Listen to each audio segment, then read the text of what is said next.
je trouve très précieux d'avoir l'occasion de partager une partie de l'expérience du Mazier, qui signifie la fourmilière en patois bourbonnais. Et aussi, ce sont des temps importants parce que ça me fait à chaque fois reprendre conscience la partie laboratoire qu'on est ou qu'on travaille et qu'on ne valorise pas forcément. Enfin, on est dans l'action et les temps qui nous permettent de réfléchir à nos actions, ils sont finalement assez comptés. Donc, ce temps de séminaire, de petits webinaires, je trouve ça très enrichissant déjà rien que d'écouter, de se reconnecter en fait à cette fonction un peu de laboratoire. On nous met souvent l'étiquette d'innovation sociale, on ne sait pas trop quoi en faire, mais expliquer de cette manière, ça résonne énormément avec ce qu'on fait. Je vais mettre mon petit minuteur, on m'a donné un temps défini pour présenter le Mazier. D'abord, vous dire que c'est un lieu monté par des citoyens. C'est un espace visible. Élodie l'a dit, en plein cœur de Bourbon-l'Archambault. Donc, c'est une petite commune rurale. Il y a 2500 habitants qui se situe dans l'Allier. Donc, c'est dans la région Auras, le Far West de la région Auras, vraiment centre de la France. Et Bourbon, c'est une ville thermale donc, et qui est une tête de pont aussi de la communauté de communes. Donc, c'est une petite ville. Il y en a qui disent un village, mais qui a cette dynamique interne. Il y a encore des commerces. Il y a 2 pharmacies, une boulangerie. Il y a des problématiques de désertification rurale et de vieillissement de la population, mais sur ce territoire, il y a aussi beaucoup d'alternatives, beaucoup de pensées qui font un pas de côté. Il y a des écoles alternatives, il y a des paysans boulangers, donc des gens qui vont de la culture du blé à la fabrication du pain. Il y a tout ce terreau-là qui est déjà existant sur ce territoire où a atterri le projet du Mazier. Ce projet, ce lieu visible, c'est un lieu qui n'existerait pas sans ce contexte et c'est hyper important de le dire parce que en fonction de qui habite sur ce territoire, qu'est-ce qu'on y fait, comment, où les choses s'installent, comment ça se cristallise, le projet aurait une toute autre dynamique et une toute autre ampleur. Il a été pensé par 7 fondateurs, dont je faisais partie, 7 habitants, 7 citoyens, citoyennes. C'était en 2016. Et ce projet de tiers-lieu a toujours été pensé comme un espace qui serait fait par et pour les personnes, et comme un endroit ou comme un lieu qui serait un point de rendez-vous nouveau, mais très complémentaire de ce qui se fait déjà. Et ça, concrètement, entre l'intention qu'on avait posée au départ et puis la réalité, ça s'est traduit comment? En fait, ça s'est traduit par le fait que le temps de conception de ce lieu visible au centre-bourg de Bourbon-l'Archambault, il y a eu 2 ans de conception avant physiquement d'ouvrir la porte du lieu qui a ouvert le 10 janvier 2019. Donc, on a eu tout un temps de conception, de rencontre des acteurs, d'évaluation aussi de la maturité coopérative de cet espace, de ce coin de terre qui était déjà actif, mais on avait repéré une forme de fonctionnement en silo avec des associations sportives d'un côté, des associations culturelles de l'autre, et pas forcément de discussion, d'interstices et d'espaces tiers pour discuter et mettre en place de la coopération sur le territoire. Et ça, c'est ce qu'on s'est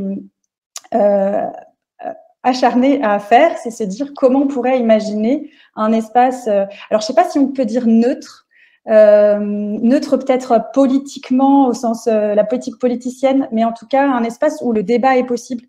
Parce que cette question de la neutralité, moi, elle me travaille énormément et je serais curieuse d'entendre Jean peut-être ou d'autres témoignages. Mais il y a quelque chose de cet ordre-là, de se dire effectivement, on peut avoir une pensée divergente qui se nomme et qui est entendue et qui se débat. En revanche, c'est un projet politique au sens de faire citer, donc c'est pas tout à fait neutre. Bon, ça c'est voilà. Je dépose, je ne sais pas ce que ça deviendra.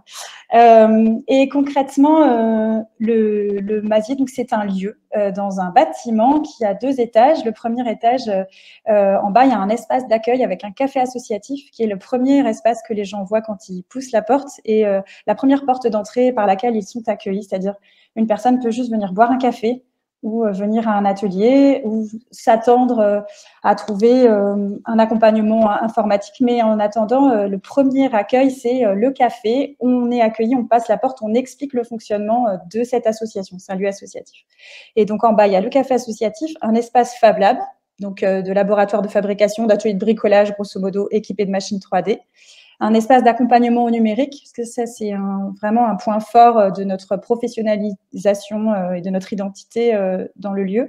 Et un espace de travail partagé de coworking. Ça, ce sont les piliers. Et autour de ça, il y a énormément de choses qui se passent parce qu'on fonctionne sur une programmation collaborative, c'est-à-dire que tous les mois, on se voit, il y a un noyau plus ou moins élargi de personnes qui viennent proposer des ateliers de savoir-faire et de compétences pour partager. Ça peut être, moi j'ai envie de parler, de faire un film en stop motion, j'ai cette compétence-là, j'ai envie de la partager, ça peut être ouvert à des enfants, qu'est-ce que vous en pensez? Il y a une archéologue en reconversion qui est venue nous proposer de faire un atelier de découverte de l'archéologie, c'est vraiment extrêmement varié. Les conférences, les ateliers, etc. Donc ça, c'est ce qui se passe au premier étage et ça dialogue et ça circule. Et il y a un second étage où on a un espace où je suis actuellement, où il y a un espace de coworking plus isolé, parce qu'on a identifié ces besoins-là, et une partie du Fab Lab qui est le Fab Lab un peu sale, où on a besoin de découper des choses et sans gêner les autres, on peut se le permettre. Les activités, du coup, on peut venir boire un café bio et local, enfin le café est fourni par une association locale, parce que le café n'est pas local, mais tous les produits du café associatif sont bio. On peut venir travailler, on peut venir se connecter sur un ordinateur ou être accompagné sur une démarche numérique, et on peut venir créer ou réparer un objet dans l'esprit des Fab Labs, qui est apprend, fabrique et partage. Donc ça, c'est vraiment un de nos motos. Et autour de ce socle, eh bien, il y a toutes nos compétences professionnelles qui permettent de provoquer des rencontres et d'inviter les gens à circuler entre ces espaces et ces événements-là. Les acteurs de l'écosystème avec lesquels on travaille, ils sont extrêmement variés. Et ça, c'est une des leçons qu'on a tirées de la phase de co-conception qui a duré 2 ans pour nous, avant l'ouverture du lieu. C'est-à-dire qu'on a une vision vraiment très systémique de l'endroit dans lequel le projet, les gens agissent. C'est-à-dire que ça tourne entre les collectivités, les entreprises, les habitants et les associations et les collectifs. Donc, on a une forme de roue un peu circulaire qui permet, dans un même espace ou même hors les murs, parce qu'on peut délocaliser cette façon d'inviter à la coopération des acteurs qui sont très différents et qui vont de la mairie jusqu'au département, jusqu'à l'État, avec un habitant, un citoyen, une entreprise. Alors nous, les entreprises, c'est plutôt les PME, les TPE sur le territoire qui sont invités, qui sont partie prenante des actions du Mazier. Mais l'idée, c'est vraiment de nourrir un terreau territorial de coopération et qui facilite l'émergence des coopérations. Ça, c'est super important comme posture, c'est-à-dire qu'on n'est pas un projet, on est un endroit où peuvent éclore ou ne pas éclore des projets. Et ça, c'est vraiment hyper important dans la posture. On peut porter les projets ou coporter, on le fait, mais c'est pas ce qui nous guide. Et donc, la chaîne de valeur, vous l'imaginez bien, c'est créer du lien. Moi, je suis formée à l'intelligence collective, à la facilitation de l'intelligence collective, et ce sont des méthodes aussi que j'importe et que je propage au sein du lieu. C'est un espace aussi qui partage les pratiques, c'est-à-dire qu'on est comme on le fait aujourd'hui, mais on est très OK pour dire, là, on a testé ça, là, on a complètement raté. Là, on a réussi, ou là, on a réussi partiellement. Alors, on peut se donner, pas les recettes, mais en tout cas, de partage de pratiques. C'est un lieu où on a l'ambition de faire dialoguer des écosystèmes qui sont très différents et où on essaye de pas juste rester dans le théorique, mais de passer à l'action. Et ça, c'est aussi très important de se dire, OK, on a pensé ça, on identifie ça, mais concrètement et dans le détail, ça pourrait prendre quelle forme? Et ça, par exemple, on se l'applique même dans la gouvernance. On est en train de traverser une modification interne de gouvernance. On est en train de passer en gouvernance holacratique. Donc, c'est un sacré pas, une sacrée marche. Et ça fait partie de nos enjeux de 2023 de consolider cette ambition-là. Mais ça veut dire que l'espace d'action et l'espace d'expérimentation, il est aussi en interne. Et quand je dis en interne, il y a un conseil d'administration, il y a des salariés, il y a 6 salariés aujourd'hui, et il y a des bénévoles plus ou moins actifs, plus ou moins présents, selon les phases de leur vie et leur disponibilité. Mais tout cet écosystème-là, il fait partie du territoire interne, on peut dire, au projet. Et pour parler rapidement du modèle économique et des moyens mobilisés, donc on est sous forme associative avec l'ambition un jour peut-être d'évoluer en société coopérative d'intérêt collectif. Donc ça fait partie de nos statuts. C'est encore une autre étape. On s'était dit qu'on se donnait 3 ans, on les a largement dépassés. On n'a pas assez avancé pour passer à cette étape-là. Mais ça fait partie de l'horizon d'attente. Et on est en coopération avec des acteurs du territoire. Par exemple, c'est la municipalité qui nous a mis à disposition le local au démarrage pendant les 2 premières années du projet. On est en coproduction sur l'animation, la programmation du lieu, avec la programmation participative qui est très largement ouverte tous les mois pour programmer le mois d'après.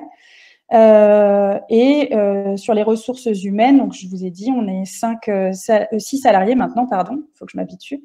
Et on a les financements tournent autour des ressources propres, donc parce qu'on a une posture qui dit que c'est un lieu de contribution, donc rien n'est gratuit.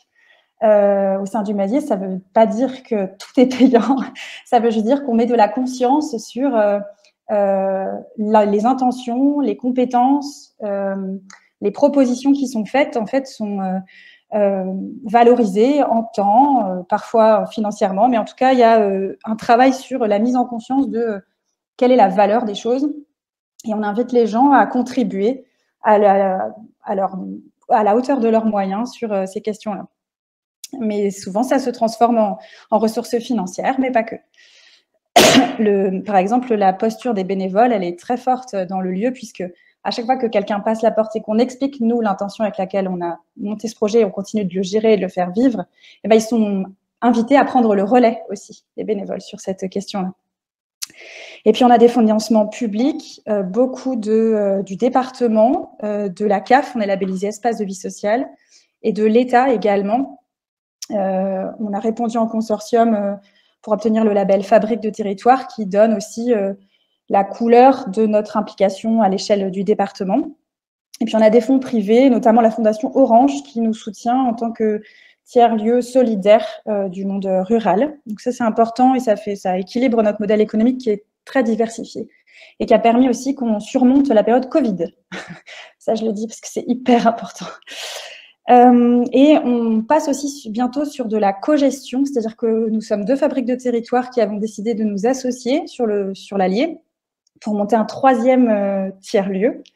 Et on est en train d'expérimenter ce que c'est que la cogestion. Ce n'est pas une mince affaire, mais c'est un terrain qu'on a envie d'explorer. Donc ça, c'est chouette de faire rencontrer des équipes différentes, des territoires différents. Alors là, je vois que mon temps est terminé, mais j'avais encore des éléments à vous partager sur les retours d'expérience et les enjeux pour demain. Élodie, est-ce que j'ai le temps de... Oui, c'est important. Ok. Oui. Dans les retours d'expérience que j'avais envie de vous faire, c'était que le plus important pour nous, c'était la question du sens et de vraiment travailler les raisons pour lesquelles on s'investit dans ce genre de projet à l'échelle d'un territoire et d'y mettre de la rigueur. C'est-à-dire de la reconvoquer, cette question du sens, et de s'y atteler régulièrement. Je m'étais notée aussi dans les choses que j'avais envie de partager, c'était d'assumer l'improductif.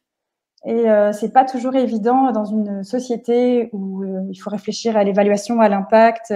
Des fois, en fait, il y a des choses dans la coopération qui nous semblent improductives et en fait qui portent leurs fruits plus tard, genre boire un café avec un partenaire.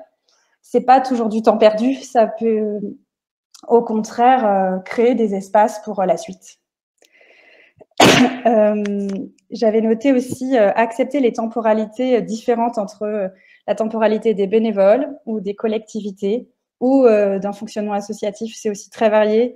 Et ça, c'est extrêmement important d'avoir en tête qu'on n'est pas tous câblés sur le même calendrier. Même si des fois, on a l'impression que le monde va vite ou lentement, ce n'est pas le cas pour des partenaires. Et je voulais aussi, il y a quelque chose qui est très important sur le retour d'expérience, c'est de travailler sur les postures.